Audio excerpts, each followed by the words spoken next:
بسم الله الرحمن الرحيم وصلى الله على سيدنا محمد وعلى آله وصحبه وسلم تسليما كثيرا. Alhamdulillah. First of all, I'm very, very happy to be initiating this book club, which I've entitled the First Command Club, based on the Qur'anic verse Iqra, which according to our scholars is the very first verse that was revealed to our Prophet ﷺ. And it's significant that it was Iqra, read. The act of reading is probably the single most powerful thing that human beings have, because knowledge, if the whole purpose of our creation is to acquire and use properly sound knowledge, then one of the most powerful ways of transmitting knowledge is through reading. I mean, obviously oral teaching is very important, and that's why what's really fantastic about that verse is Iqra means both to read and to recite.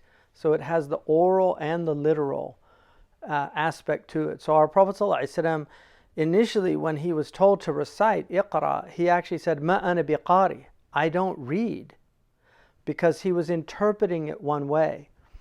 And then the angel said, Iqra, again, and he said, Ma ana biqari, I don't read. I'm not a reciter, I'm not a reader. And then the third time came. Each time he was hugged very intensely by the angel. And then in the last one, it was told, Iqra bismi rabbika alladhi khalaq.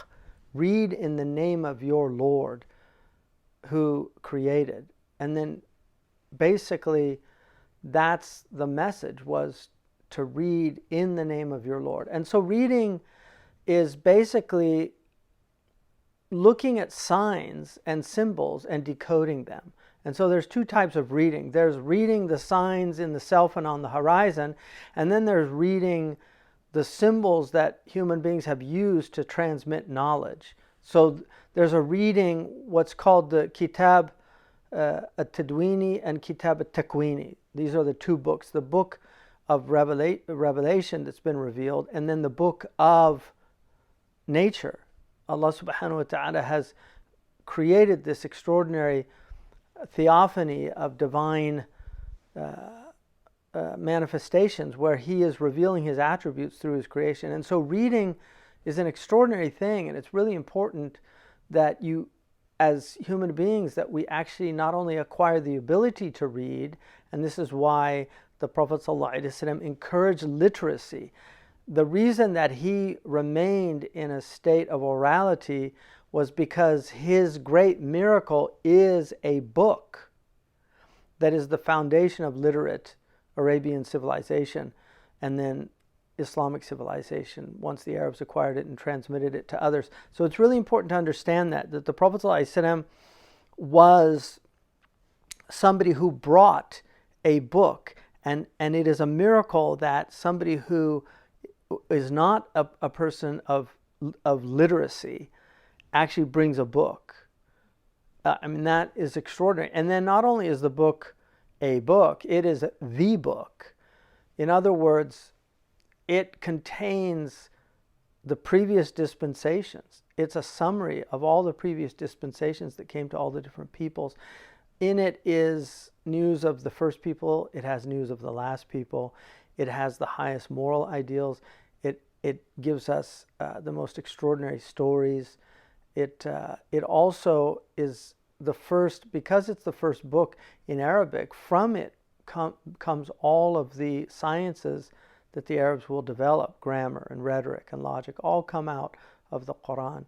Imam al-Ghazali wrote a book based on the logic of the Quran itself, how the Quran uses what's called, he calls it qiyas naqis. In traditional logic, it's called enthamim, which is a type of syllogism that removes one of the premises. So this is our book, and our civilization was the single most literate civilization in human history until the Europeans took a great deal of the Islamic knowledge and basically became a civilization of reading. They were not readers. And this is why the Prophet ﷺ said, Iqra warqa, in a riwayah, and iqra wartaqi. This refers to the Day of Judgment when people are told to read from the Quran from their memory, and then they rise in station the more they recite. But that idea of reading and rising, and there's been studies of the countries, the most prosperous countries in the world also, and this is not a coincidence, they have the highest amount of reading per capita. So each person in the countries that are the most prosperous countries in the world today, actually the individuals of those countries read more, and there's a direct correlation between reading and the success of a society. The more the people read, the more successful they are. And one of the things about the West, I mean, we can clearly see the signs of decrepitude, dereliction. We can see some serious signs on the horizon that do not portend well for Western civilization. But at the same time, and I am constantly struck by this fact, they produce an extraordinary amount of printed material, and a lot of it is actually quite interesting. I mean, so many interesting books come out, and I do keep up with a lot of what comes out, and so I'm always struck by how many interesting books come out and how many researches there are. Whereas if you go to a lot of the Muslim countries, you do not see a real production of books. In fact, in most of the countries, in the Arab countries where I have lived or where I visit, traditionally where I visited regularly, because I would always go to the bookstores, what I would find is new editions of old books, critical editions, which is good, and there's a great deal of work to be done on the Arabic library alone, and I'm certain that that's true in Persian and in Urdu and in many of the Turkish and many of the traditional Muslim languages. But the fact is, we're no longer a very productive culture. We don't produce new materials, and it's one of the signs of a society that has not only been in decline for a long time, but in many ways has fallen quite far down.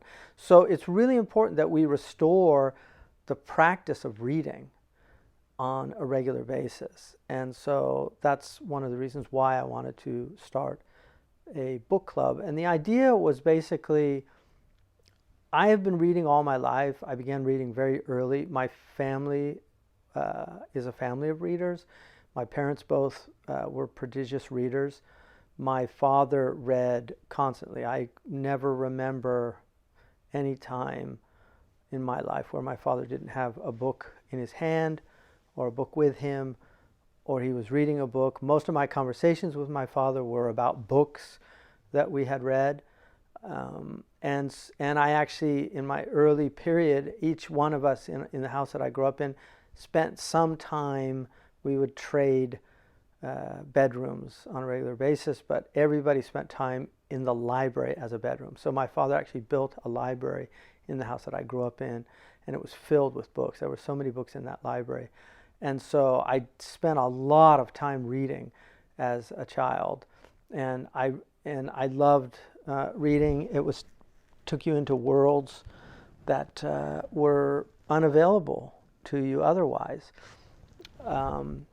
There is no frigid like a book to take us lands away, as Emily Dickinson said. A book can just take you to a whole other world. And so to read about foggy London in the works of A. Conan Doyle as a 10-year-old, that was just a really exciting thing. And I read those books over and over again. I read A. Conan Doyle, I read Tolstoy, I read Dickens, a lot of novels, but I also read nonfiction. I read Shelby Foote's history of the Civil War that my father gave me, I think, when I was about 12 years old. And it's this 3-volume, amazing.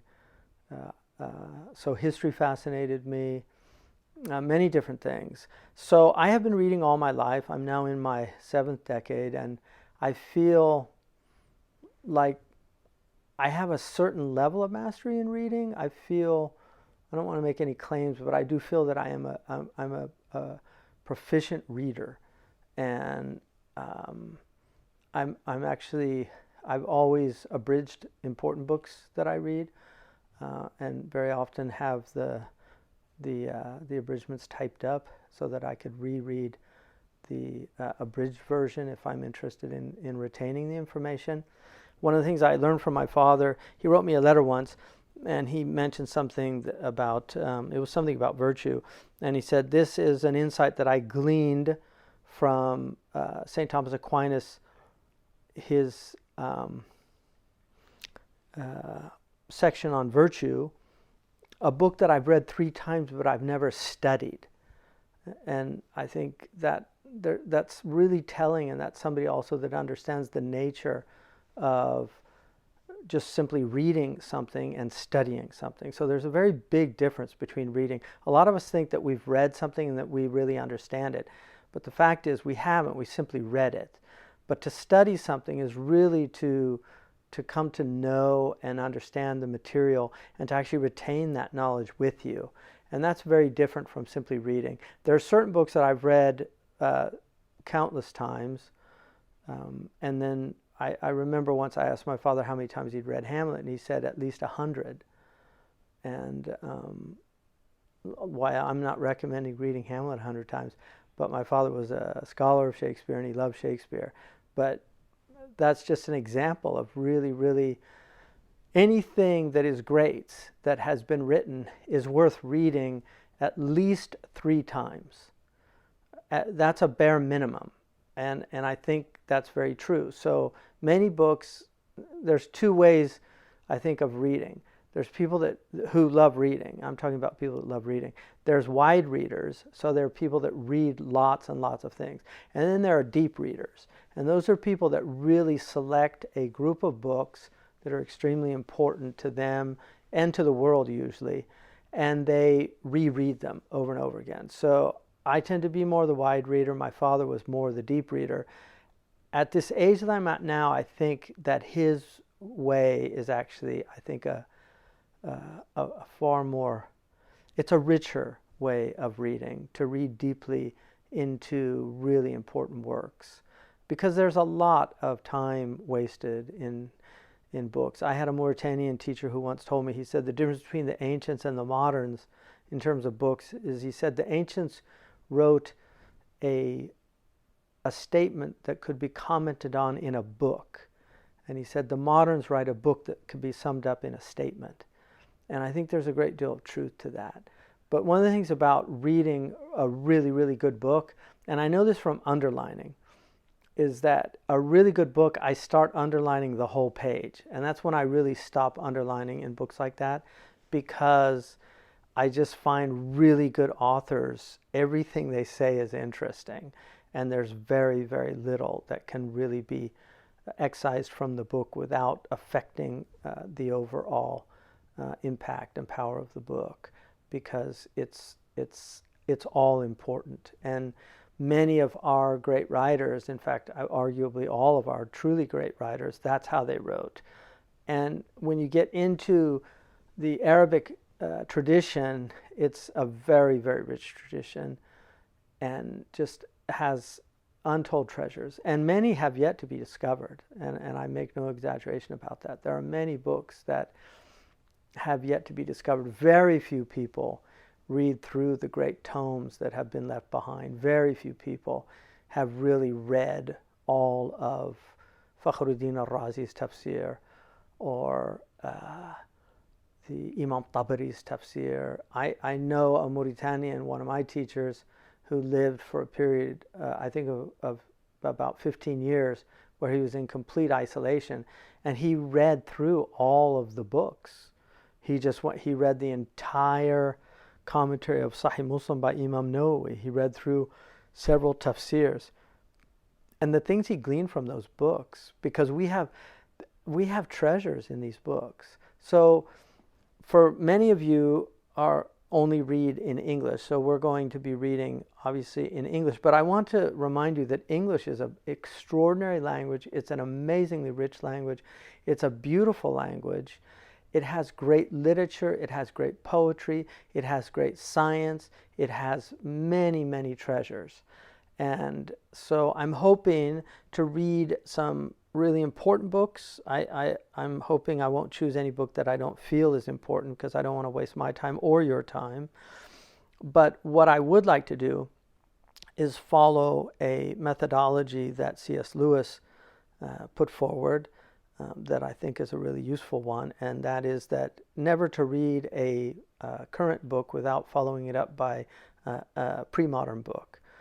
That it's very important to read the classics. And one of the most important reasons for that is that when you read the classics, you realize that, people say, oh, this is such a crazy time. Oh, it's such a terrible time. When you read these ancients, what you come to terms with is the fact that every time is crazy, every time is maddening, every time is bizarre, and there's always problems. And I think Dickens, in The Tale of Two Cities, in that opening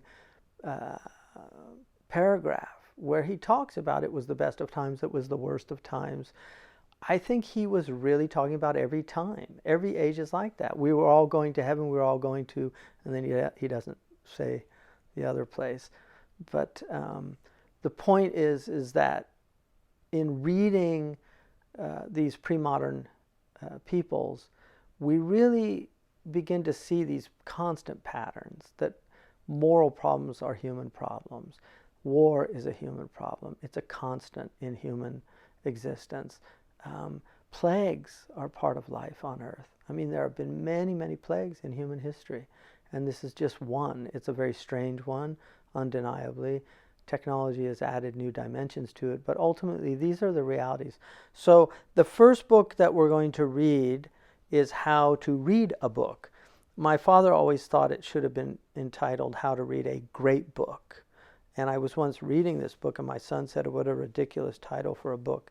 How can you have a book called How to Read a Book if you don't know how would you read it? So he obviously was taking it just at face value. But most of us really don't know how to read books. And the original book, which was by Mortimer Adler, who was actually my father's friend and one of my teachers. So I did study with him. I was really fortunate to study in seminar style and read some books with him. He was a master reader.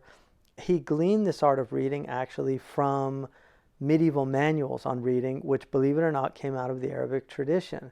So it's really important that you understand that the Muslim world taught the West how to read. And this is not an exaggeration. And in many ways, in that famous hadith of Jibreel, alayhi salam, where the Prophet sallallahu alaihi wasallam was asked about the signs of the end of time. He was first asked about the hour, and he said, the one being asked does not know more than the one asking. And then he said, tell me about its signs, the asharat. And one of the signs was an talid al-amatu rabbataha, that the mistress would give birth to her master. And I really think one of the meanings of that is that Islamic civilization would give birth to European civilization, because it just seems to me that the Renaissance, this rebirth, this rediscovery, came through the Europeans discovering Muslim civilization, and the great commentators on even their Greek works, like Aristotle. Aristotle first came into Europe through Arabic, and Aquinas calls Averroes the commentator. The commentator. In other words, he was sharih. He was the commentator of Aristotle. And so this book is a very useful book. If you can get the first edition, it's a much better edition. My father always said that he felt, and I hate to say this because the Van Doren family is an extraordinary family, and Charles Van Doren was actually quite an extraordinary person. And I know the grandson, who was a friend of my father's, Adam Van Doren, who's actually a professor at Yale and a really beautiful person. But his grandfather was my father's teacher at Columbia University, Mark Van Doren, who my Christian name was actually after him. But Charles Van Doren rewrote the book with Mortimer Adler in the 1970s. The original book was printed in 1941. You can only get it in used editions, but it's called How to Read a Book, The Art of Getting a Liberal Education.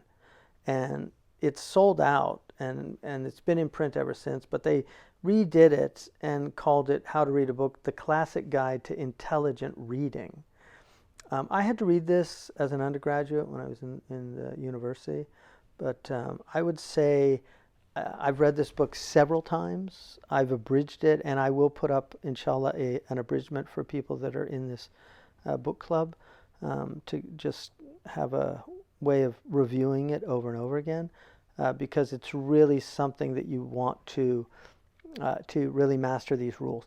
The one type of reading that they missed, interestingly enough, is what I would call devotional reading. So Adler did not mention devotional reading, which I think was something that is very important, devotional reading, because we can actually read devotionally, and while it's important to do what's called tadabbur, to reflect deeply, to ponder the Quran, to think about the Quran, to reflect on the meanings of the Quran, it's also simply extraordinarily beneficial, not only for your spirit, but also for your afterlife, to simply read the Quran with understanding or without understanding. And one, its sounds have an effect on you. If you think about this, if you think about just how the Quran begins, because the Fatiha is the opener of the Quran, it's what opens the Quran, but it's like a prologue, really. But if you look at the very first opening of the Quran, أعوذ بالله من الشيطان الرجيم ألف لام ميم. That is extraordinary, that the Quran opens with phonemes. Because one of the things that the Western linguists say, and they came to phonetics and linguistics much later. The Muslims were doing this work centuries ago. The Europeans only came to it in the 19th century, and I think from us as well. But in linguistics, they really see the phonemes as meaninglessness. And so meaning comes out of meaninglessness, which really is consonant with their whole philosophy of the modern materialistic world, that you have to make meaning out of meaninglessness. What the Quran is telling us right from the start, it's meaning all the way down. Like even these phonemes that the Quran is made up of. And isn't it interesting that there are 29 letters in the Arabic alphabet? Literally half of them are in these muqatta'at letters that are in the Quran. So Allah has used half of the alphabet that contains all of these extraordinary meanings that are found in the Quran. And the Quran is infinitely reassembled. The amount of meanings that God could bring out of the words and the letters that He's made the Quran from, that we have. We don't know what the Quran is with God, but the infinite possibility of meanings just from these 29 letters is quite stunning. And the fact they're called sun and moon letters, light letters and reflected light letters. So, and then the fact that if you think about the Fatiha, there's no really difficult tajweed rules in the Fatiha. It's quite interesting. Other than some of the letters that are a little difficult for people to pronounce, and then you have a mad lazim, but you don't have the type of rules that come later that are a lot more difficult for people to recite. So the Quran opens up just literacy for our community, and it's always been the source of literacy. So hopefully we're going to look at this book, but one of the things that he says, and I'll conclude with this, and this is unfortunately in the first edition. I don't know why they took it out of the later edition that they redacted. This is so important, though. On page 365, he says, "Where men lack the arts of communication, intelligent discussion must languish. Where there is no mastery of the medium for exchanging ideas, ideas cease to play a part in human life. When that happens, Men are little better than brutes. They dominate by force or cunning, and they will soon try to dominate each other in the same way. The loss of freedom follows. When men cannot live together as friends, when a whole society is not built on a real community of understanding, freedom cannot flourish. We can live freely only with our friends. With all others, we are constantly oppressed by every sort of dread and checked in every movement by suspicion. Preserving freedom for ourselves and our posterity is one of our major concerns today. A proper respect for liberty is the heart of a sound liberalism. But I cannot help wondering whether our liberalism is sound. We do not seem to know the origins of liberty or its ends. We cry out for all sorts of liberty, freedom of speech, of the press, of assembly, but we do not seem to realize that freedom of thought is the basis for all these others. Without it, freedom of speech is an empty privilege, and a free conscience nothing but a private prejudice. Without it, our civil liberties can be exercised only in a pro forma way, and we are unlikely to retain them long if we do not know how to use them well. So hopefully one of the books I want to read is Why Liberalism Failed, and because he said a sound liberalism, so that's an interesting proposition in itself. Can liberalism ever be truly sound? But his point, I think, is really important, that when we lose the ability to communicate with one another, then we become like beasts. And part of this whole cancel culture that we're in is really about not being able to communicate, not being able to listen to somebody else's ideas. One of the things people now, they ask you, oh, are you vaccinated? But what they're really asking is, which team are you on? As if a decision that you make in your life, one decision determines everything about your entire life. These are the type of sloppy ways in which people entertain prejudiced thoughts without even realizing their prejudices. This is a type of default thinking. It's where we're not really thinking, because default thinking is not thinking. It's just simply relying on canards and old prejudices to basically determine how we view anything. But to have a truly open mind, which, like a parachute, only works when it's open, you have to learn how to think. And thinking is not easy. It's actually a difficult thing to do. And that's his insight about that comes from Kierkegaard, probably, who Kierkegaard said that freedom of speech is usually just simply because people demand freedom of speech because it's a lot easier than freedom of thought, demanding freedom of thought for themselves. So if you can't think, then your freedom of speech becomes empty, because all you're going to be doing is uttering your own prejudices, usually not even your own, just acquired from somebody else. So hopefully we'll be able to read this book and then use it as a basis. And by the way, there are books in our tradition on how to read a book. So we do have books. Unfortunately, they're not. They're in Arabic. I think there's some in Turkish as well. And I haven't found a translation that I've really liked. There are a few that have been translated, but I didn't really like the translation. So we're going to read How to Read a Book. It's a book I know very well, and that'll be the first book that we do. And I really look forward to reading with you and helping you along the way.